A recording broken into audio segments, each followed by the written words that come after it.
Nays handed him a manifesto, guys. All right, Roflo. Get ready. You ready, Lauren? Ready. All right, I'm going to try to be concise. I will say my first point.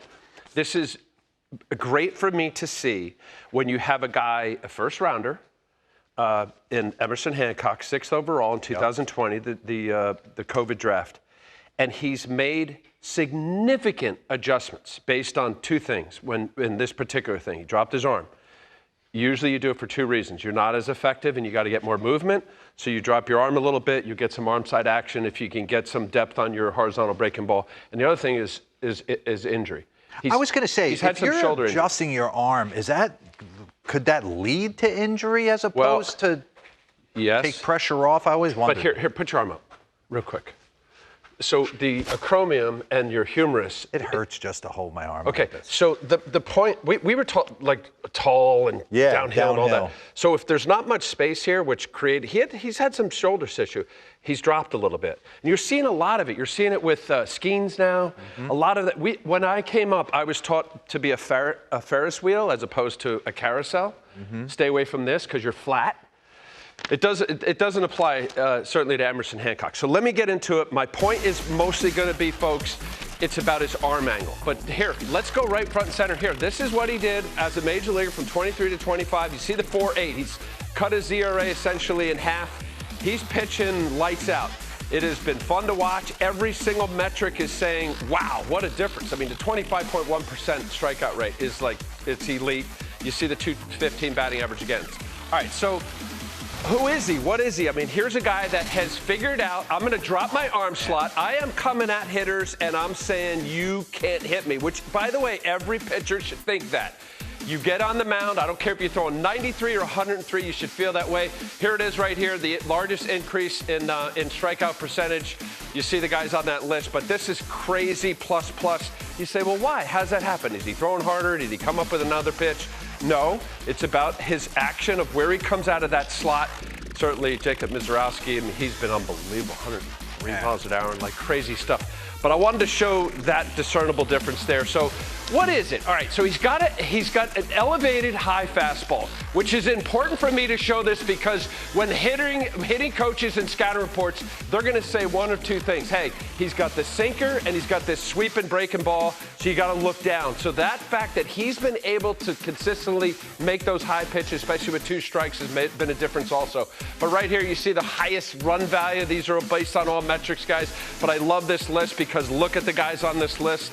Certainly with Shohei and Skeens down there, but up there with Cam Schlittler at showing his sinker four-seamer is elite. I want to establish that. Okay, go to the next video here. This is kind of where it's at. The sinker's got tremendous arm side movement. Yes, he could even get away with glove side. But this break here, I know it's going to be fast because I'm going to get to the arm angles. This is, back this up. I'll back that up. All right, so let's go at ball release. No, keep. Yeah. All right. I want to show the fact of how low he is. You can see here with obviously from the 27 to the 12. That is a lot. I don't know if anybody realizes that from kind of a mid-high three-quarter to now sidearm. Yeah. Let me see back here. If one more. Yeah, okay, right about there. All right, so point of demarcation, right? You got the hitter here. Where does Hoppy, you got Sal Perez, sidearm. But when the decision is made, and he's throwing 95 plus with a sweeper that has a tremendous horizontal that starts, you see where it's coming out of. Go ahead, now play it. So you have this somewhere about 30 feet in front of you, you have to make a decision. Is it the two-seamer Indo Hoppy or that big sweep and breaking ball? Here, I want to go back to 2023 is this, or 24. Go ahead and play it. And this was his fastball arm slot. You see where it is. Kind of really conventional, really not much on it. 92 in today's standard is not much. If you show that side by side. Here, back that up again at ball release. Okay, now come to ball release and stop, please. They should be synced up. Stop. Back it up. Okay. All right. I don't need to talk, right? If we were at a bar right now and you're just looking at this, it's the same mound. All right, a couple things. He's been on first base side. if you look at this, he's exposed his arm sooner. When you're a low slot guy, and this is still pretty low slot, 27 degrees, he was showing the ball sooner. Who's that? Josh Young. Sooner. Not only did he drop, now this is like stuff you see from relievers. He is now about 5, 6, 7 inches more closed, which gives him deception. He's already got deception with his arm angle, but by staying closed, guys don't pick up the ball as well. And they're fighting between two-seamer born in on their hands or that sweep and breaking ball. Okay, play it. Yeah, so you can see that. Did I see a Morphe Chris Sale starting to show up? We did a little sneak peek. All right, so I want to look at here. We know what Sale's all about, right? I mean, he's super nasty, tremendously tough to hit, especially from the left side, and he's coming at you. These are the low arm slot guys. And here he is, Emerson Hancock, going from that 27, 28, 29 down to 12. And yes, I did a side-by-side because as I'm watching Emerson Hancock back in the edit, I'm like, this is a right-handed version of Chris Sale. Like, if you watch this, yeah, it's, I mean, they're the same.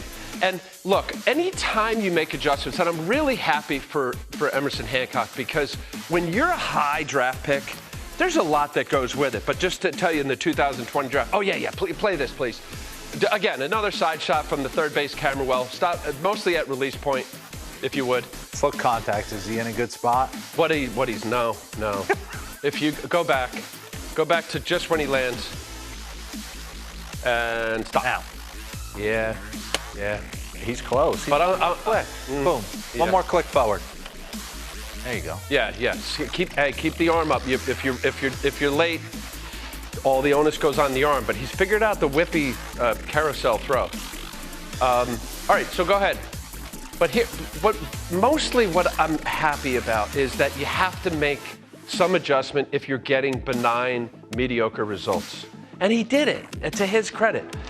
Yeah, just. What are we looking at? All right, all I want you to look at, Lauren, is this is prior a kaleidoscope. to the. Okay, right here, Lauren. Thank you for asking because I know RoFlo's looking at his Twitter feed. You got 27 degrees and you got 12. No, I'm looking at my clock because we're heavy. All right, look at the left-right. His sweeper and his sinker. That's my point. And the main point is that this guy sat down with whomever and said, look, you got to make some kind of adjustment because you're better than that. And he's shown it so far. Really good. And working back into counts, escaping jams, and a birthday yesterday. That's right. Turned 27 yesterday. Happy birthday, Emerson Hancock. He gets the start as the Mariners take on the New York Mets beginning tonight in Seattle.